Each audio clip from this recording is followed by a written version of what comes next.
Hello everyone, आज हम बात करने वाले यूनियन बैंक ऑफ इंडिया का क्वार्टर टू के नतीजे जो सामने आ चुके हैं।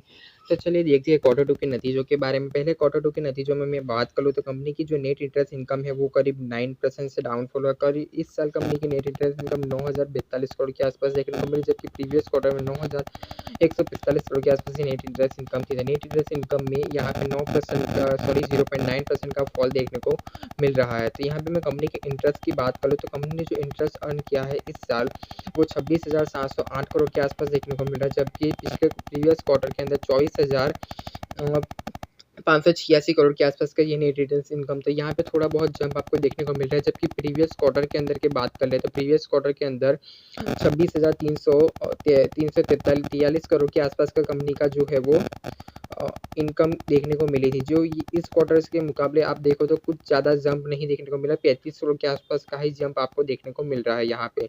तो यहाँ पे कंपनी की टोटल इनकम के बारे में बात कर ले तो कंपनी की अदर इनकम को ये साल ही मिला के कंपनी की इस साल की इनकम जो बनती है करीब 32,000 करोड़ के आसपास की कंपनी की इनकम बन रही है, जबकि प्रीवियस क्वार्टर के अंदर 30 करोड़ के आसपास थी, जबकि पिछले साल यही इनकम 28 करोड़ के आसपास थी। तो कंपनी की इनकम में बहुत अच्छी खासा इजाफा देखने को मिल रहा है, 4,000 करोड़ के आसपास का। तो यहाँ पे कंपनी की एक्सपेंडिचर की बात करें तो कंपनी ने कितने खर्चे किए इस साल, तक कंपनी के खर्चे मिला के 30,923 करोड़ के आसपास देखने को मिल रहे हैं। खर्चे कंपनी के 30,923 करोड़, जबकि प्रीवियस क्वार्टर के अंदर 21,061 करोड़ के आसपास के खर्चे देखने को मिलते। प्रीवियस ईयर के मुकाबले ये क्वार्टर में खर्चे थोड़े बढ़ते हुए देखने को मिल रहे हैं, जबकि प्रीवियस क्वार्टर के अंदर 23,823 करोड़ के आसपास कंपनी के खर्चे देखने मिले थे, जो इस क्वार्टर के मुकाबले अब मान के चलो सेम ही ये खर्चे करीब थोड़ा बहुत ही जंप हुआ है। और यहाँ पे कंपनी के नेट प्रॉफिट के बारे में बात करें तो कंपनी के प्रॉफिट में जंप आता हुआ आपको देखने को मिल रहा है। यहाँ पे देखिए कंपनी का प्रॉफिट 4,719 करोड़ के आसपास देखने को मिला इस क्वार्टर के अंदर, 4,719 का, जबकि प्रीवियस क्वार्टर में 3,514 करोड़ के आसपास का कंपनी का प्रॉफिट आता है। प्रॉफिट में आपको यहाँ पे जंप देखने को मिल रहा है, जबकि प्रीवियस क्वार्टर के मुकाबले भी इस क्वार्टर के कंपनी का प्रॉफिट बहुत अच्छा देखने को मिल रहा है। तो 3,678 करोड़ के आसपास कंपनी का प्रॉफिट था। इस क्वार्टर के अंदर कंपनी के प्रॉफिट में बहुत अच्छा खासा जंप देखने को मिल रहा है।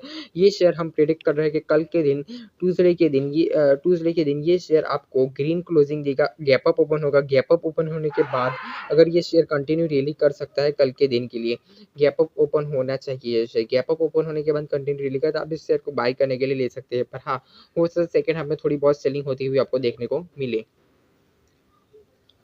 कंपनी के अर्निंग पर शेयर की बात कर ले तो यहाँ पे 6.18 पैसे के आसपास दिख रहा है यहाँ पे, जबकि प्रीवियस क्वार्टर के अंदर 5.6 पैसे के आसपास दिख रहा था। इसमें भी बहुत अच्छा खासा जंप आपको आते हुए देखने को मिल रहा है। तो यहाँ पे आज के लिए इतना ही। जो कंपनी का ग्रोस एनपीए की बात कर ले देखिए तो कंपनी की ग्रोस एनपीए में 4.36% है, जो प्रीवियस क्वार्टर के में 6.38% है। ये प्रीवियस क्वार्टर के मुकाबले ये आपको घटता हुआ देखने को मिल रहा है, जबकि प्रीवियस क्वार्टर के अंदर 4.54% के आसपास आता हुआ ये देखने को मिला था। ये प्रीवियस क्वार्टर के मुकाबले भी कम है और प्रीवियस ईयर के मुकाबले बहुत ज़्यादा कम आता हुआ देखने को मिल रहा है। ये इतना एनपीए की इतना एक इशू है।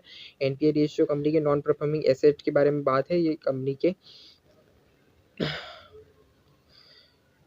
कंपनी के रिजल्ट में इतना ही था। नेट प्रॉफिट मार्जिन कंपनी का 14% से बढ़ता हुआ देखने को मिला है इस साल, और पिछले साल 12% से था, तो इस साल 14% से बढ़ने को देखने को मिल रहा है।